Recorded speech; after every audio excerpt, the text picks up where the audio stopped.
নমস্কার বন্ধুরা, the Bong wife চ্যানেলে তোমাদের স্বাগত।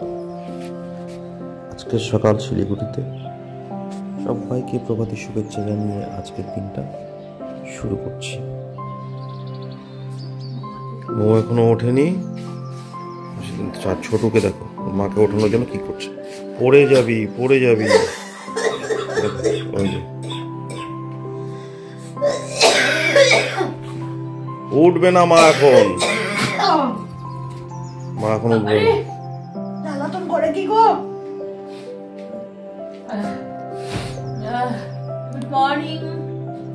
তুলেই ছাড়লো নাকি?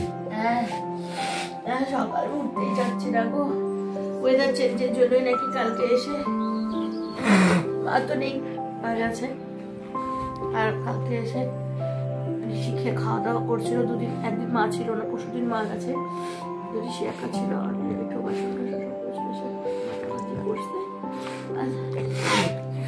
আর চেন্নাইতে তো প্রচন্ড গরম, ওখানে তো গরম মোটামুটি ভালোই গরম না গো, ফ্যান চলছে। আর এখানে এসে একদিনও যায়নি, দেখো তো জ্বরও এসেছিল বললো তোমাদের দাদা, কান দুটো বন্ধ, গলা ব্যথা,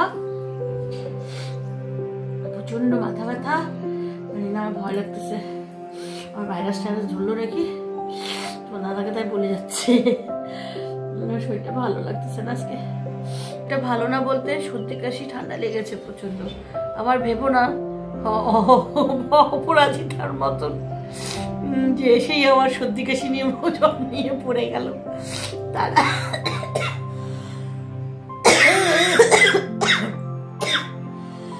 ওর একটু ঠান্ডাই লেগে গেছে, চেন্নাই থেকে ফিরে এই গরম ঠান্ডাতে। আর কামরাতে কিছু বাসন কোসন মেজেছিল, যা হয় যে চা করে সবাইকে ডাকি। বাবা মাস্ক দে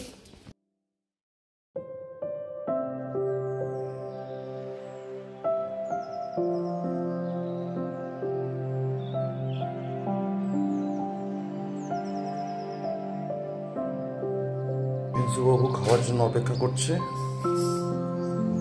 মা রেডি করছে, ও ওয়েট করছে কতক্ষণ মাকে।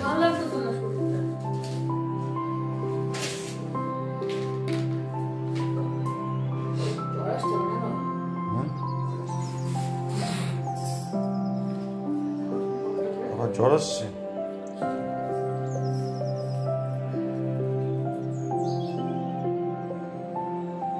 একটু গরম হচ্ছে। রেনু মাসি কদিনের জন্য এক রান্নার লোক ঠিক করে দিয়ে গেছে, সেই মাসিটা এসছে, মৌকে সব বুঝিয়ে দিচ্ছে কোথায় কি আছে। এদিকে আমি মৌকে বলেছি তুমি আজকে দুপুরে একটু তাড়াতাড়ি খাওয়া দাওয়া করে নেবে, বিকালবেলা তোমাকে শিলিগুড়ি ভুটিয়া মার্কেটে নিয়ে যাবো। ভুটিয়া মার্কেটটা হচ্ছে শিলিগুড়িতে একটা টেম্পোরারি মার্কেট, যেটা শুধু শীতের সময় বসে এবং পাহাড় থেকে সমস্ত ভুটিয়ারা তাদের এই সোয়েটার, চাদর, কম্বল বা জ্যাকেট ইত্যাদি নিয়ে এইখানে দোকান দেয়। এটা শুধু শীতকালের সময় বসে, তারপর আবার শীত ফুটিয়ে গেলে ওরা আবার সমস্ত দোকানপাট উঠিয়ে এখান থেকে চলে যায়। তোমাকে বললাম চলো, তুমি অনেকদিন ভুটিয়া মার্কেট যাওনি, এবারে যখন আছি এখানে ভুটিয়া মার্কেট থেকে ঘুরে আসি। গেল এ দোকান ও দোকান, অনেক ঘাটাঘাটি করলো, কিন্তু কিছুই কিনলো না। লাস্ট অব্দি কিনলো একটা মাফলার, বললো বাবির জন্য একটা মাফলার দরকার, তো উলের মাফলার কিনলো। ওকে বললাম একটা সোয়েটার নাও, বললো না, খালি দেখেই গেল, কিচ্ছু কিনলো না। পছন্দ হচ্ছে না, তারপর বলছে দাম বেশি চাইছে। এখানে যখন কিছুই পছন্দ হলো না, আমি বললাম চলো পাশে কাঞ্চনজঙ্ঘা স্টেডিয়ামে পৌষ মেলা বসেছে, পৌষ মেলাটা একবার ঘুরে আসছি। যদিও প্রতি বছরই হয় মেলা, আমরা আসতে পারি না, সময় সুযোগ করে আসা হয়ে ওঠে না।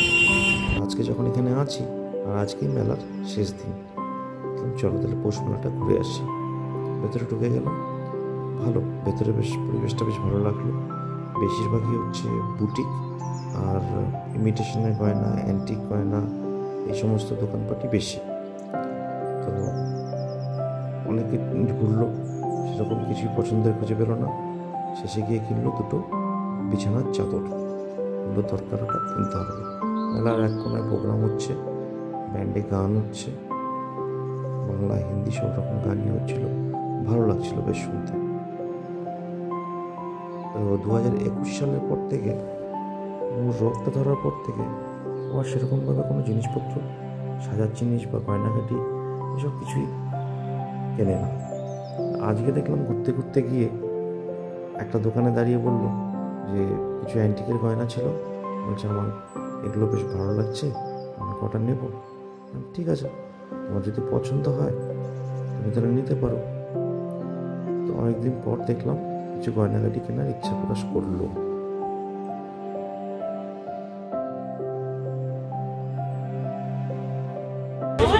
দেখো দিদিভাইয়ের কাছ থেকে নিলাম, ঠিক আছে, চলো। আমার থেকে ছোট হবে না, একদম দিদি নিল, এতদিন পর এত কিছু নিল, খুব ভালো লাগলো আমার। আমার নাম মৌমিতা, আমার ব্র্যান্ড নেম অলঙ্কার। যদি কিছু ভালো লাগে অবশ্যই যোগাযোগ করবেন, দিদির কাছে ফোন নাম্বার আছে, দিদির সাথে যোগাযোগ করলেও হবে। এই যে আমাকে কার্ড দিয়ে দিল, আমার নাম ও ওই জন্য দাদা চমকে উঠে। ওই জন্যই। রাত বাড়ছে, ঠান্ডাটাও বেশ গায়ে লাগছে, তাই ওকে বললাম চলো তাড়াতাড়ি বাড়ি চলে যাই, এরপরে কিন্তু ঠান্ডা লেগে যাবে। রাত্রিবেলা বাড়ি এসে আড্ডা হচ্ছে, দেখাচ্ছি কি কি কিনেছে। আজ 3 বছর পর তোমাদের দিদিভাই কিছু সাজার জিনিস কেনাকাটা করলো। সাজার না গয়না হলো, ওই সাজা মিন সিমেন্ট গয়না। কোথায় দেখাচ্ছ?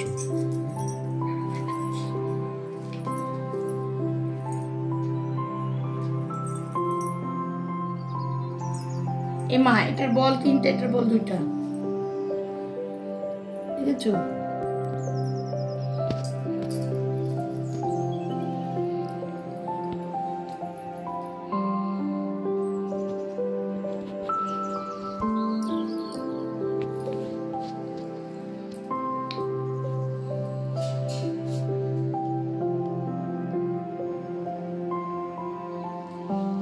আরে এটা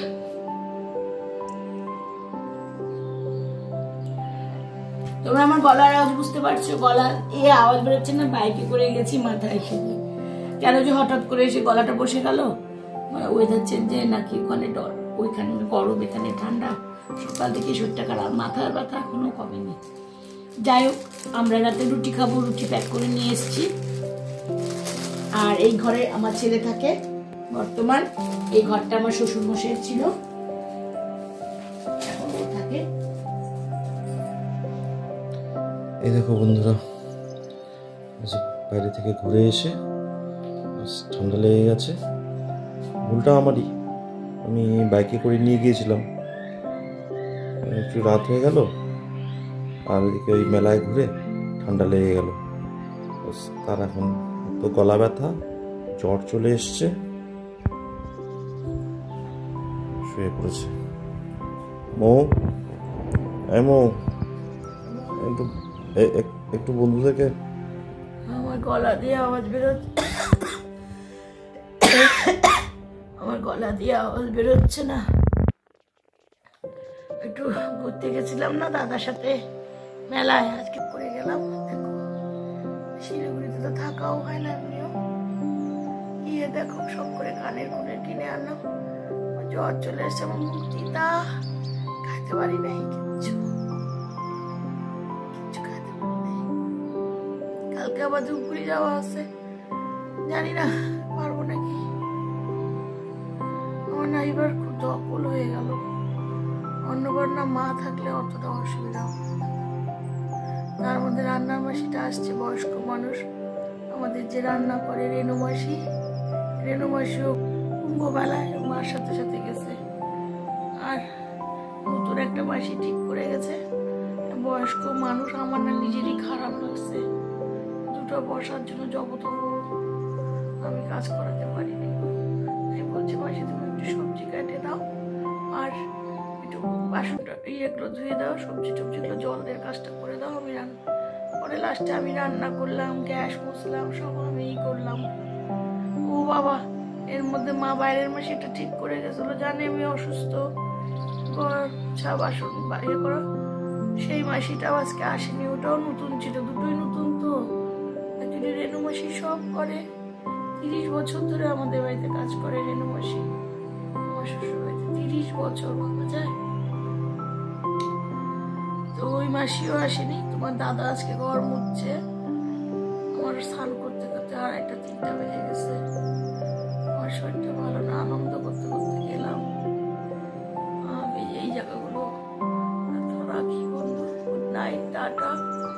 মোবাইলের কাছে কামড়া।